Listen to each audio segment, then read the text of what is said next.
The Boxer Rebellion was a violent anti-foreign and anti-Christian uprising which took place in China between 1899 and 1901. It happened at the very end of the Qing Dynasty, the last imperial dynasty to rule China. This was a time of great turmoil and change. For decades, foreign powers like Britain, France, Germany, Russia, and Japan had been forcing their way into China. They were not there as friendly visitors. They wanted to control China's trade, take its resources, and impose their own laws and ways of life. This created deep anger and resentment among the Chinese people, who felt their country was being carved up and humiliated by outsiders. The anger was not just about trade and territory, it was also about culture and beliefs.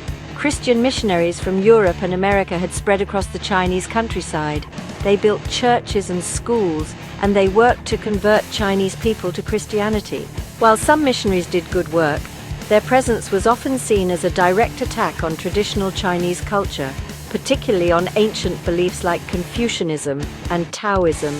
Many Chinese people saw these new religious ideas as a threat to their very identity, a spiritual invasion that went hand in hand with the military and economic one.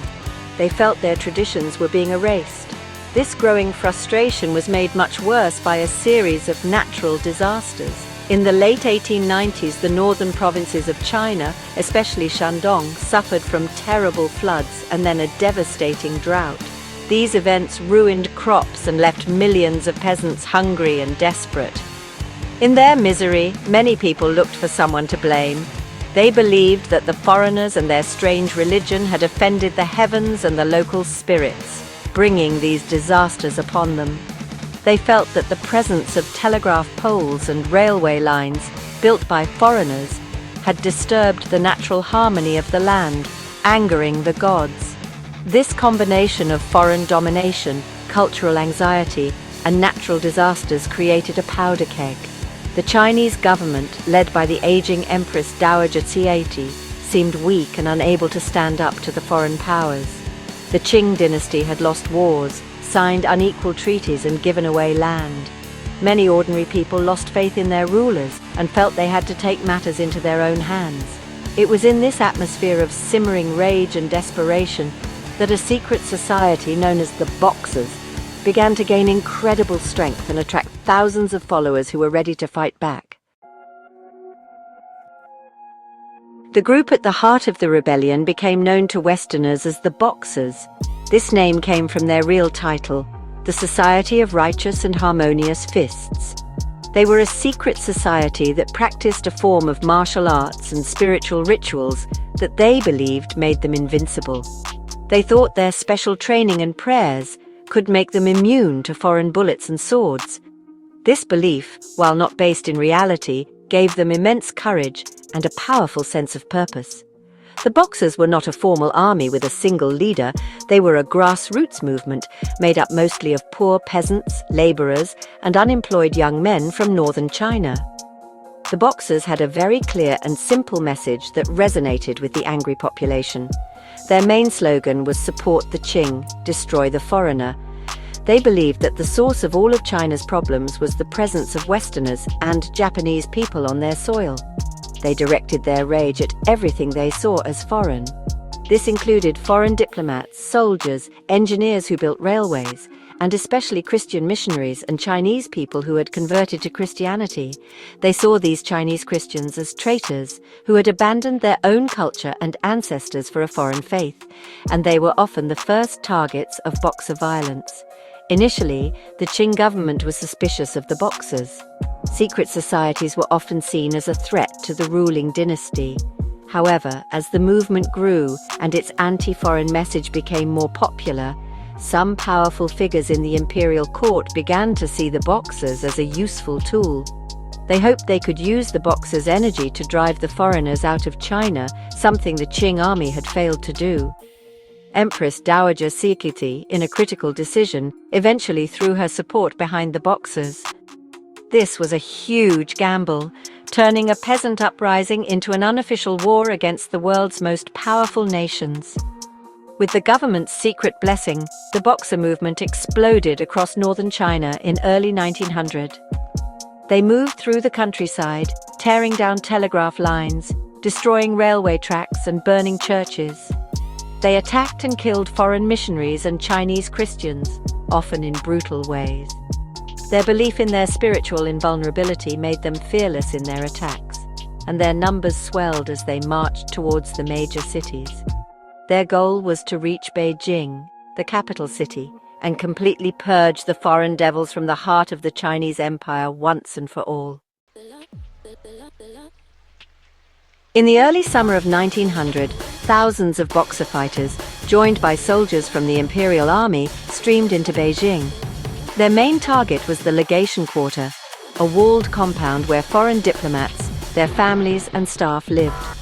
They also targeted the Beitang Cathedral, a Catholic church where thousands of Chinese Christians had taken refuge. The foreigners and Chinese Christians inside the Legation Quarter knew they were in grave danger. They fortified the compound, using sandbags and furniture to build barricades, and prepared for a desperate fight for survival. They were a small group, with only a few hundred soldiers to defend against a massive force. On June 20th, 1900, the siege officially began. The Boxers and Imperial soldiers launched a relentless assault on the Legation Quarter.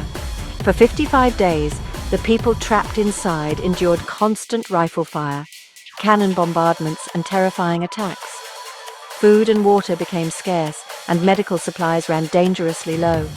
They faced death not only from the enemy outside, but also from disease and starvation within their makeshift fortress. The siege was a dramatic and terrifying ordeal, a small island of foreign power surrounded by a sea of Chinese rage. The outside world received little news and feared that everyone inside had been massacred.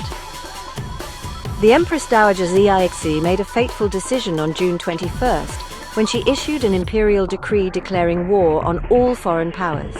This act officially aligned the Qing government with the Boxers and turned the uprising into an international conflict.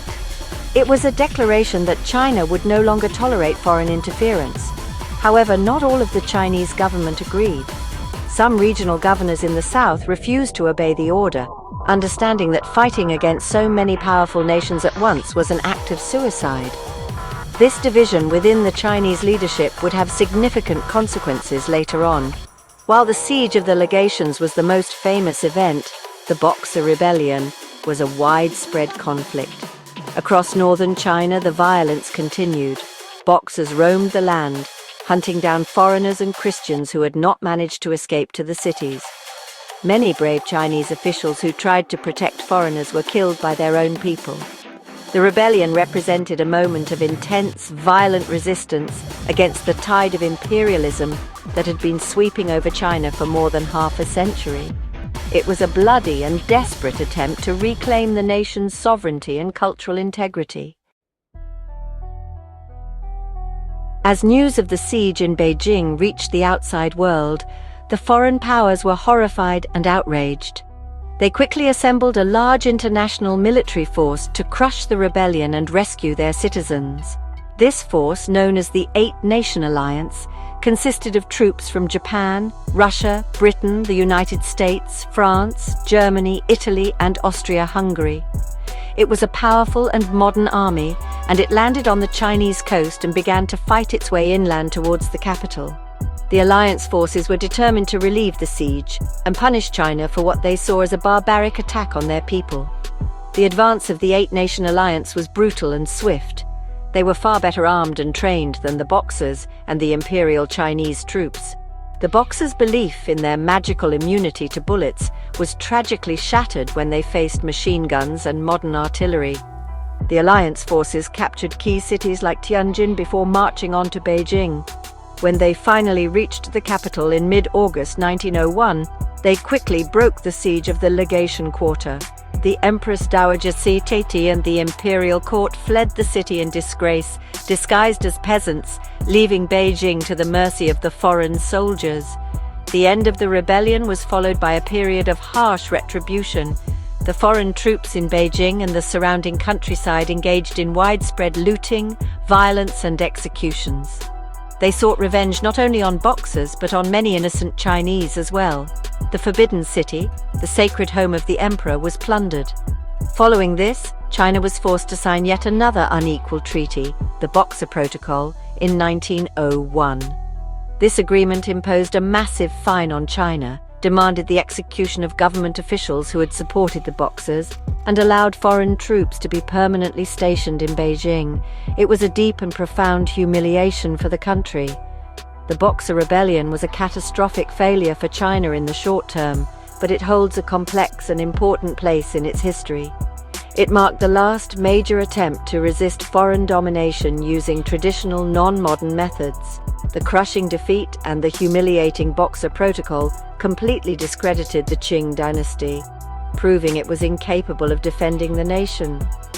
This failure fueled a new wave of revolutionary thinking, convincing many Chinese that the only way to save their country was to overthrow the old imperial system and build a modern republic.